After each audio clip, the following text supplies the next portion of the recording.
What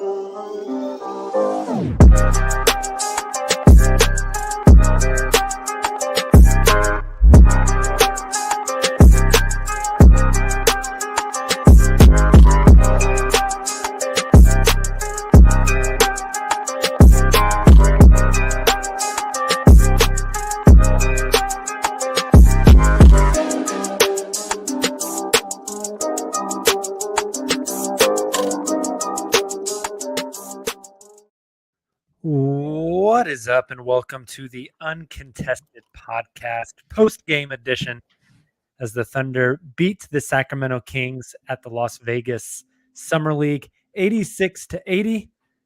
I'm your host for the evening, Jacob Niffen. I've got my guy, Kamiar Marabian, with me.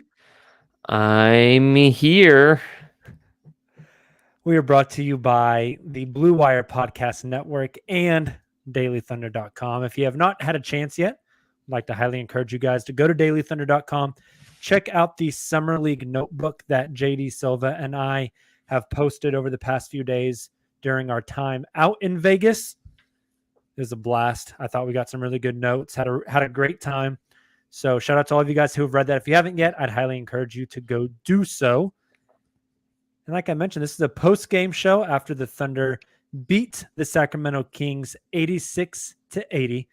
Kamiar, I think the first thing of note from this game is we found out pregame, maybe about 30 minutes before, that Josh Giddey's Summer League experience has concluded. Yep. I think probably for his career. And Trey Mann's too, right? Yeah, I don't think Trey Mann will play anymore after rolling his ankle. They only have 2 games left in Vegas. Even if it's not a bad ankle roll, I don't think he'll play. Did you expect Giddey to play 2 games in Vegas? I didn't expect him to play the last game. Yeah, that's kind of where I was at. He alluded to it in Salt Lake City. Yeah, I found it kind of funny that when they got to Vegas, like the first thing Josh Giddey did that morning was went on NBA Today with Malika Andrews and basically said, if I can play, I want to play. And then he played. I thought he might play that first one in Vegas. Him playing the second one really surprised me, though. Yeah, I was very surprised he played that last game. I thought maybe you get one out of Vegas, but definitely not the second one. So I was very surprised because, again, he alluded to not playing in Vegas in Salt Lake City, and he alluded to it kind of again after the first game in Las Vegas. Yeah, so probably his last game in Summer League in his career. We'll see him there next year, sitting courtside, hanging out with the guys. But pretty overall, I think a good Summer League experience for Josh. I'm glad to see that they got to try to build some chemistry. You mentioned it, so let's hop into it right now. Trey Mann tonight, fourth quarter, midway through the fourth quarter, drives in, steps awkwardly on his foot, rolls his ankle, rolled around in pain for a little bit. His Summer League experience also done. Yep. It was nice, though. We've talked a lot about just the struggles that Trey Mann has had, not only in this year's Summer League in Vegas and in Utah, but last year in Summer League as well. Just did not finish well. I feel like he kind of broke out of that shell tonight, so it kind of sucks to see him go down when that was happening. Yeah, I felt like his first half was really, really, really great. It was he looked really good. Probably the best we've seen him in a minute. And of course, he's going up against like 25-year-olds trying to make a roster, not in Pakistan. So I mean, like he was hooping. But like his second half felt like a total heat check for the most part. And then when he finally is trying to get downhill, maybe to get a foul call or something like that, or I can't remember the play. But he definitely was not limping, but trying to distance himself from the court because the ball was at the basket, right? Yeah, and the ball's still in play, and he was just laying there. Yeah, there was like this scrum of Thunder players and a King player that got the rebound. And so, yeah, he'll be done. But I feel like his second half was really kind of like a heat check. There's a lot of bad plays from him in the second half, but I hope his injury is not severe. Obviously. Definitely. Totally agree. It felt like he was kind of in a rhythm in the first half, was finding good shots, was moving the ball. I mean, he ended with 15 points, 7 6 and 6. rebounds and 7 assists, Yeah. which was really nice to see. With Josh out, he primarily took over playmaking duties tonight. And I, like you mentioned, I thought that first half he really chose his spots well, and then second half he pushed the envelope a little bit. It felt like he really wanted to really get in a flow there. And that might get to your next point in that it kind of proves, especially at these early stages and in summer league, that Chet needs a little bit of facilitation for his offensive skills because Josh Giddey brought a lot of those out. Of course, Chet missed a couple of chances, but Trey Mann finding his own shot instead of Josh Giddey, who's a pass first guy and willing to get Chet those looks and those shots. It felt like Chet was not effective on the offensive end tonight because he wasn't really given much of a chance, if that makes a lot of sense. Of course, Sacramento was switching everything. And he just didn't feel like he didn't get really much of a chance to do things. But when he was given the chance, with exception to the couple of turnovers in the first half, I thought he did pretty well. Yeah, he didn't get set up right, Yeah. that's essentially what you're getting to. The setups for Chet, the little passes right at the rim for quick dunks just weren't there tonight. Yeah, Not just the getting vision those. of passing. That's something that Trey has to work on. Yeah, for sure. Chet Holmgren, 3 of 8. So, I mean, it's not like woefully inefficient. He was 1 of 2 from the Yeah. 3-point line. Only took 2 free throws tonight. I do think we saw a little bit of a different style of offensive performance from Chet tonight. Both in his ability to put the ball on the ground and drive to the rim. You mentioned there were some Yeah. turnovers early, but there were a few really nice looks. One was Put the ball in his hands. He took kind of one dribble and was to the rim. yeah, he dunked one in the fourth quarter. He had a inbound steal on Keegan Murray and had a dunk. And maybe his most impressive play of the night, early on in the third quarter, Chet out on the perimeter, ball in his hands, puts it on the floor, gets by his man, and then throws like a wraparound pass to the corner for a Trey Mann 3. Yep. I thought him putting the ball on the floor and then also his passing. Chet ended with how many assists tonight? Only 3 assists. Yeah. But I thought his passing was very impressive. But yeah, his stat sheet tonight is a Draymond Green stat sheet. Mm-hmm. He filled it. He wasn't, it wasn't 16 and 10. It wasn't obviously 23, 6 and 7. It wasn't 12 and 10 or whatever. It was like 8, 5, 3, 3 or 8, 5, 3, 3 3 assists, and 2, 5 steals, no blocks, robbed of 2 blocks. Yeah, complete bullshit. I'm sorry. One I could see one of them, but the other one was like everybody, even the woman that called him what was she calling him? No, it was Greg Anthony kept calling him Holmgren. Well, he was calling him Holmgren, and then I can't remember the female's name, the woman broadcaster, but she kept on calling him Holmgren. So we had Holmgren and Holmgren the most of the evening, and then by the second half, I guess somebody called down and said, "Hey, brought him a pronunciation guide. You might want to check that one more time." But he filled the stat sheet.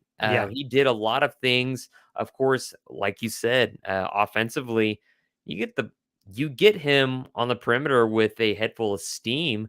He takes one dribble and a gather step, and he's at the rim. And he showed he can do that. Obviously, he affected the defensive end so much. A couple foul calls I thought were questionable, especially if they were blocks. But 5 steals. I mean, 5 steals for a center, or he'll power forward more likely for now. We'll see in the future. But I also thought tonight also showed how important Josh Giddey is to running this offense, especially down the stretch. And when OKC almost kind of just kept getting trapped, kept turning it over. Yeah. Another thing about Chet, and I had tweeted this from the podcast account in the first half. The Thunder elected to put Jay Will on the center. I forget his name for Sacramento, and put Chet on Keegan Murray, who primarily plays perimeter-based basketball, which I think everybody would say that Chet's defining skill set just on the basketball court in general is his shot blocking ability. So when you pull him away from the basket, it obviously limits his opportunities at that. I think that also kind of leads to the 0 blocks on the night. But there were still, what was it, the final 30 seconds where the Kings got like 3 opportunities at the basket, Yep. and none of them were particularly close, even though Chet didn't get a block. Just that length, It's the and Serge that Ibaka stuff. wingspan. It's like the Yeah. Serge Ibaka rule that he's may not get all the blocks, but he's definitely altering shots. That's why you've seen so many like sky hooks in summer league already, and you don't think that's not going to happen in the league in the league a little bit this year. Of course, I was thinking about how OKC is going to be in the Northwest Division where there's Nurk, and then you're going to have to play a tandem of Rudy Gobert and Cat, and that's going to be hell for Chet. So there's that.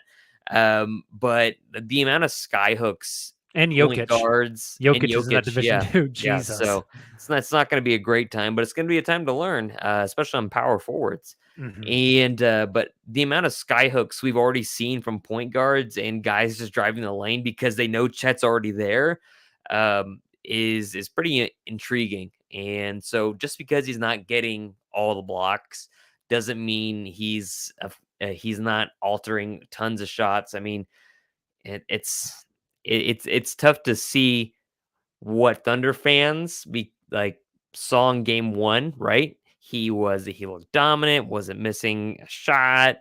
He was perfect from the free throw line. Tonight's the first night of summer league at all that he's missed a free throw. He blocked shots and did all the cool stuff, and then the scouting reports out on him already as far as just switch everything, and it made it less effective, especially on the perimeter players. And so I just think you're finding a lot more about Chet, despite the fact that he is really unique, and you can't really say he had a bad game. I don't think he had a bad game. Yeah. I think there were missed opportunities, but that's what you're getting in a rookie. And I think it looks the way in the narrative is going to be Chet only scored, single digits, and look at what Keegan Murray did. He almost dropped 30, right? Yeah. That's what the narrative is going to be. So it's going to look interesting in comparison to one another. Definitely. I think that's already kind of the narrative after this game is Keegan played way better because he scored more points. Chet is going to be one of these guys that just impacts the game in a plethora of different ways from night to night. And Yep. like the 5 steals tonight, I thought were really indicative of his activity defensively. And that wingspan's just stupid. It's just ridiculous how long his arms are. Yeah, if Chet can move his feet faster, I would agree that he would play small forward. Yeah. Let's jump into a few more guys. Another player who I think really had their breakout game tonight, starting at small forward, Usman Jang, 12 points on 5 of 8 shooting, 1 of 2 from 3, had 7 rebounds and assist.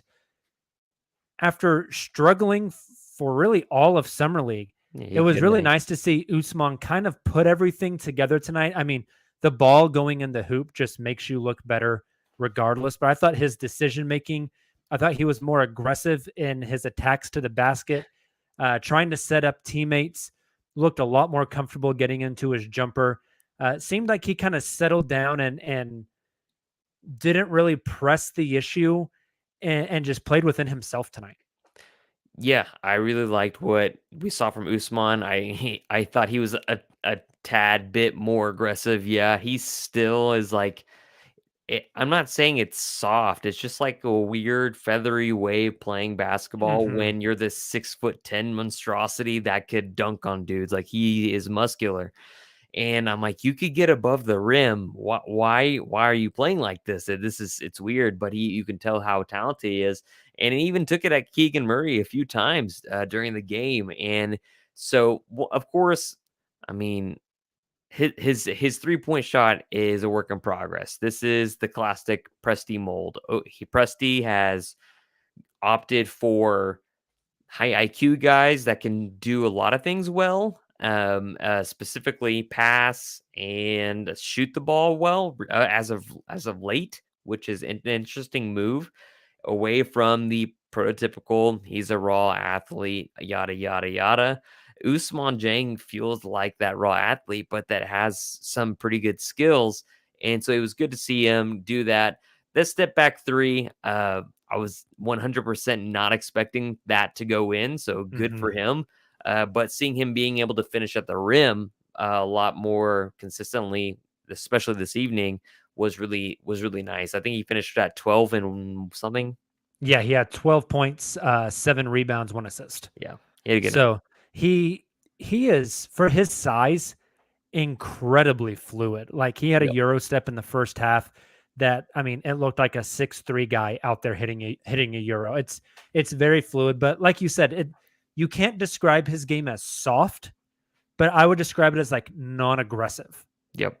And I Very, don't know. very passive way of playing back. Like it's not even passive. It's like kind of casual, Yeah, Like it feels like he's left like 10 points in summer league out on the court just because he won't dunk the basketball. It's, you kind of wish he had a little more of like what J-Dub has in him, and just this like go at the rim. go at the rim and try to dunk everything. I feel like if Usman tried to dunk everything, he would be shooting a lot more free throws and he'd have a lot more points so far. Yeah, he'd be shooting a lot of more free throws. I don't know how much more you make of him, but he could rim run quite easily, playing the small forward at 6'10", and with those passing abilities and skills. He could, and I think that's, of course, those are the growing pains. Yeah. This team. The positive part of Usman is he's just so young. You've Yeah, got such a long runway with this kid to get him to that point. that's the thing. Josh Giddey's 2 months younger than Chet Holmgren. Yeah. And people need to also realize that this team, despite Shea turning, I think, 25. 20, he just turned 24. 24? Okay. Just turned 24. That's right, because he was 23. Just turned 24 like yesterday, a couple days ago, whatever. This team is still really young. Yeah. And they're still going to make a lot of mistakes, of course. People need to pump the brakes a little bit on, of course, the first thing they saw was in Chet was that, right? And so that's what you immediately expect every night. And with Usman and the other guys and J-Dub, J-Will, and all those guys, they are all players that I think could play in the next iteration of the Thunder. Especially J-Dub, Jalen Williams. But I'm just really curious to see how it all will actually end up working out. Like, how many of these guys are still on the team, because I think will see a lot of G League minutes, where I think J-Dub will see a ton of minutes just on the court. Not maybe a ton, but several minutes on the court for OKC this season. I think I'm with you on Will getting a lot of G League minutes. We can talk about him just real quick. He played 18 minutes tonight, was only 2 of 8 from the field, had 7 rebounds, 7 points, 2 turnovers. His passing continues to impress me. He has a really good read on the game and can kind of catch at that high post and make plays. The guy really struggles to score, though. I mean, he got blocked at the rim twice as a 6'10" power forward / center. Yeah. The jump shot doesn't look too fluid. There's a lot of things to work out there, and I think the G League is going to be a good place for him to do that. He takes charges, though. He does. The Nick Collison special. Let's move on to the other Jalen Williams, J-Dub. Started tonight at shooting guard, played primary ball handler at the end with Trey Mann out. He had nearly 28 minutes, was 12 points on 4 of 7 from the field, 1 of 2 from 3, had 3 rebounds, 2 assists. He struggled a little bit tonight, especially against that full court pressure, and that is definitely a knock and something we can talk about. But Kamiar, you and I haven't had a chance to talk about this kid yet on the show. He continues to impress me because it sounds weird to say, but you always know when he's on the court because he's always making something happen. JD and I had this discussion out in Vegas. It was hard for me to tell whenever Houston was playing when Jabari Smith Jr. was on the floor versus when he was off, just because it felt like he wasn't making an impact. Mm-hmm. J-Dub just makes an impact every time he's on the court, whether it's stealing the basketball, whether it's dunking the basketball, whether it's making a good passing read, playing good defense, rebounding the ball. He does so many little things so well. Yeah, and he's fearless, right? He's not a rookie that is hesitant. I sense hesitant in Usman's game. I sense hesitance in J-Will's game. of course, we don't see that in Chet's game. But you also sense no hesitance in both of the guys from the WCC, Mhm. from those respective from that respective conference.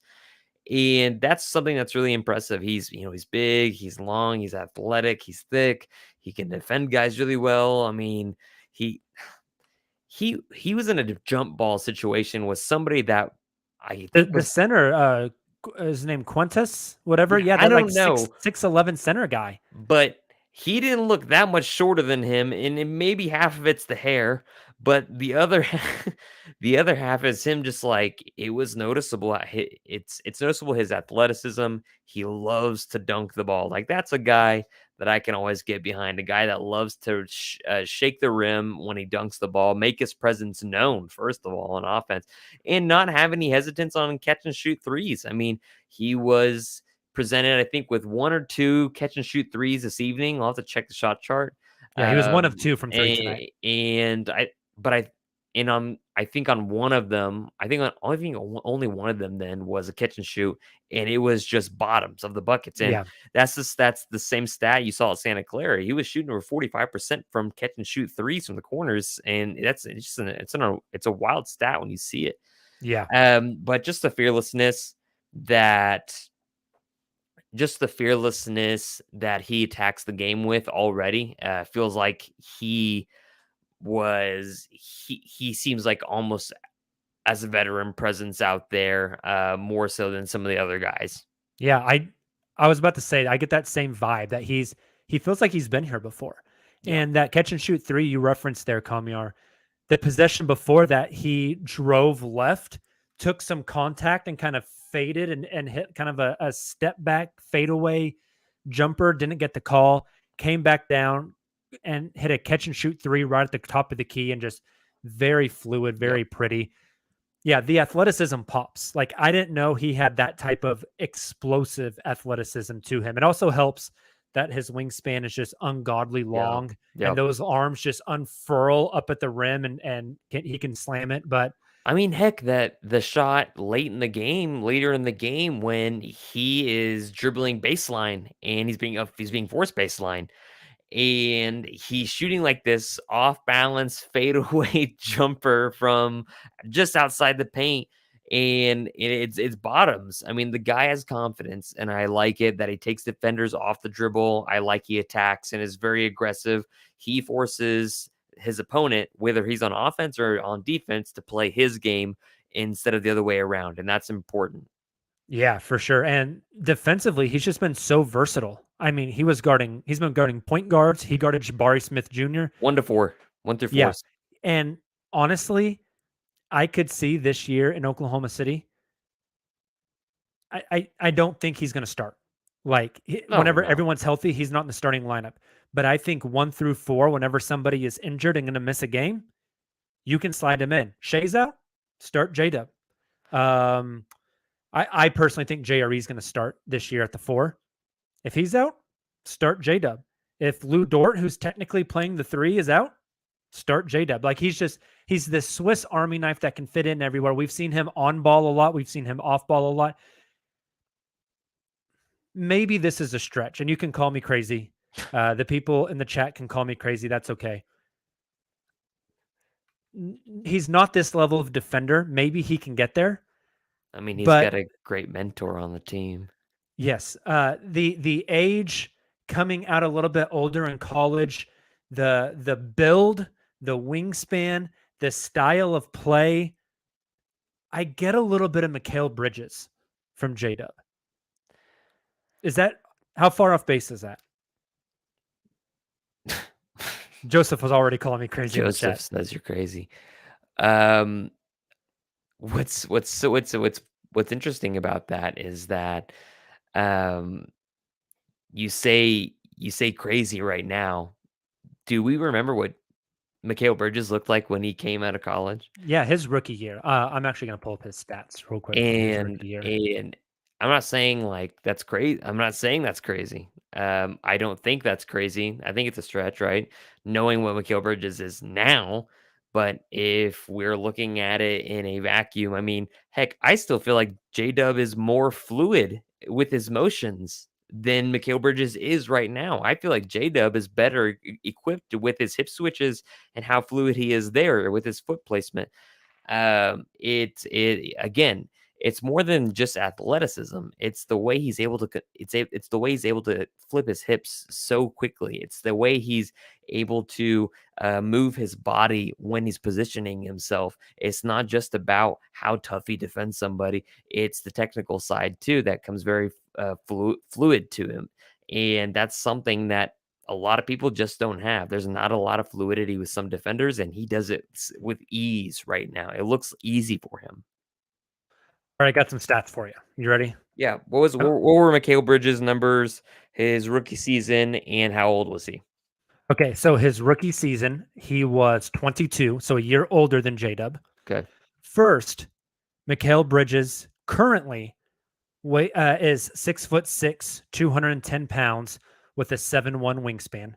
Jaylin Williams is 6'6", 200 pounds with a 7'2" wingspan. So the measurables are almost identical. Yeah, check out.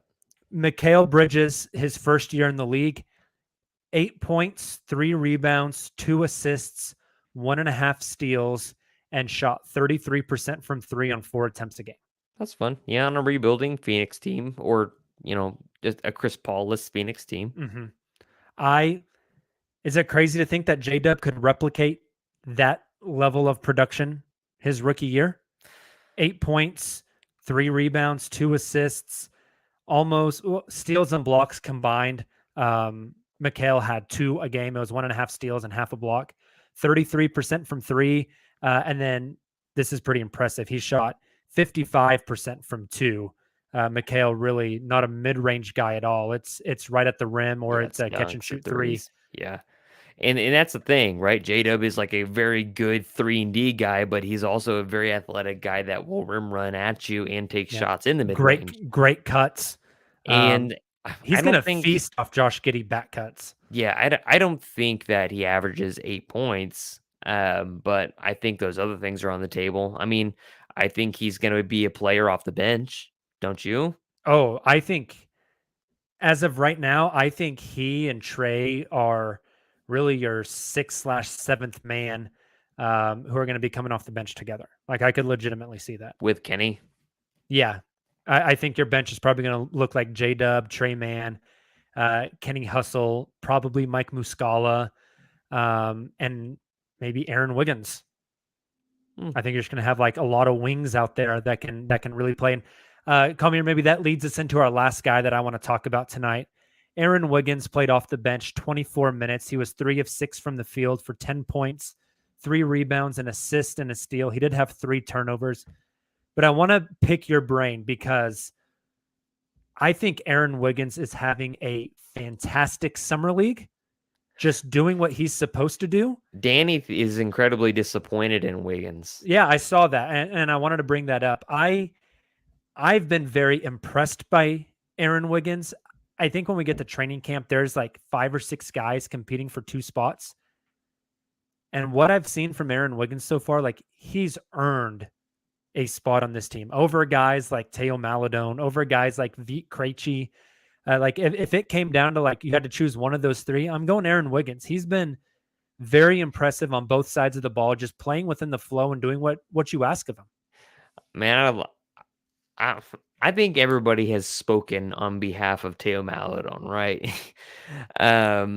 I like Vit a lot just because he's fun. He can't defend. He's his body composition, especially after the injuries, is not going to work. But he's a hell of a shot maker, right? Yeah, he's fun. I like him a lot. But I worry about the injury. Hand. Yeah, when the ball's in his hand, there's a possibility that ball's going up, and you feel pretty confident as long as he's not taking a really dumb shot that is going in.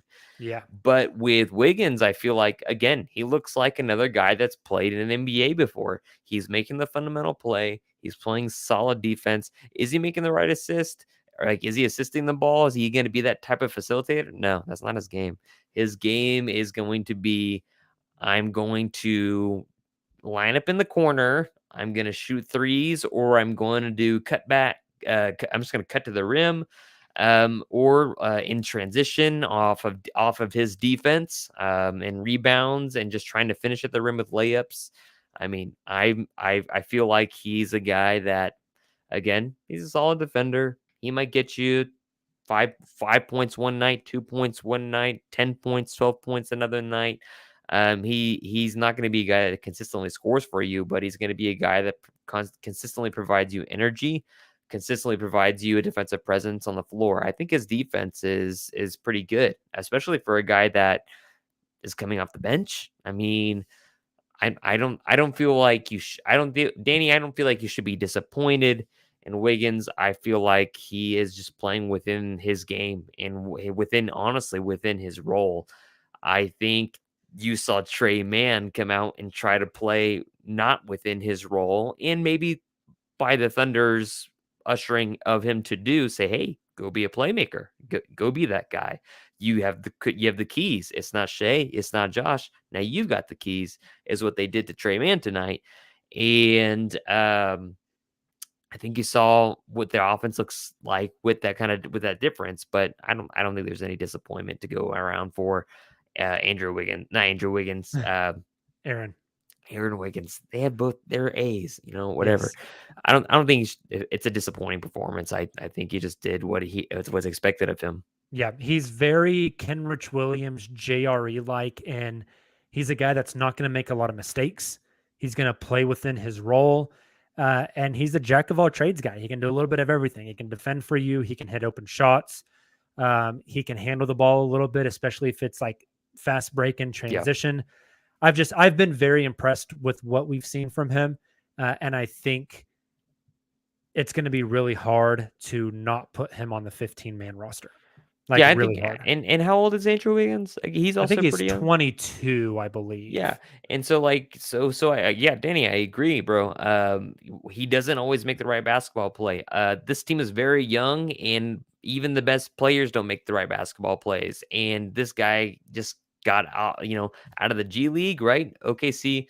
Or not a G League. He was on a two-way for a while. He was bouncing back and forth, and then he got the deal. And so, I mean, I agree, but I also don't think that's his game as far as like making a lot of decisions. I don't think that's his game. I think his game is to go play defense on that guy, go hang out in the corner, and then slide into the dunker spot when you can. That's his game. So I don't think I think he knows he's a role player, and I think he's accepted it and is embracing it. And I think that's I don't think he's going to be forced to make a lot of decisions in the future.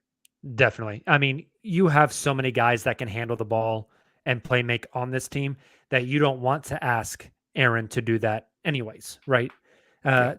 We talked about this a lot last year. That blew my mind. At the end of the game, I was thinking. And I was thinking, why is Aaron Wiggins coming up to catch the inbound pass when the Sacramento Kings when they weren't double teaming, when they were just like fouling? I was like, why is Aaron Wiggins coming up there and not J-Dub? Yeah. Well, there was a moment where J-Dub caught it and like dribbled it backwards towards his own hoop, and I was like, J-Dub, what are you doing? This is like basketball 101, my guy. You don't dribble towards your own basket. I think that's a chemistry thing, right? Like you don't of course they're all in the NBA right now, right? And it's pretty simple to break a press coverage, but I think with the lack of fluidity, and again with the lack of rapport between your teammates, think that often is an issue. Heck, it's even an issue for teams that do have that continuity with each other. 100%. Awesome. Coming on, any other big major talking points that we have not hit on yet from this game? Don't look at the box score and look at Keegan Murray's points and look at Chet Holmgren's points and say, oh man, this is Chet's a bust, right? He's too skinny. You can't look at the box score. It doesn't tell the entire story. Again, I mean, I'm happy with the rookies that Sam Presti drafted. Obviously, with Chet, it's going to take a couple years to get that body right. Giannis gained 50 pounds over the course of his career so far. I'm sure he's adding more muscle to that. Just get Chet with Josh Giddey's trainer because Josh got beefy. he's bulked up. That was very clear. So I'm fine with it. I'm cool. I'm very interested in what Dave Holmgren wore to the game tonight, because the other night my man had his ponytail flowing and some flip flops, some jorts, and a rest in peace Nipsey Hussle shirt, and he instantly became my favorite Thunder dad to date. So you're gonna date him? Oh yeah, 100%. No, and Chet's sister probably could put me in the post and give me buckets. She's like 6'6". She's a tall woman. So that whole family just very, very tall people. Yeah. I would Awesome. Well, hey, thank you guys so much for hanging out with us tonight, checking out the Uncontested Podcast. If this is your first time downloading our show, thank you so much. We appreciate that. You'd go drop a 5-star rating, subscribe to us wherever you get your podcast. That would mean the world. We will be back with you guys probably after the next Thunder game out in Vegas. I believe that is Friday night. So make sure to follow us on YouTube, all of our social channels, to keep up to date with all your Thunder stuff. We'll talk to you soon. Until then, and as always,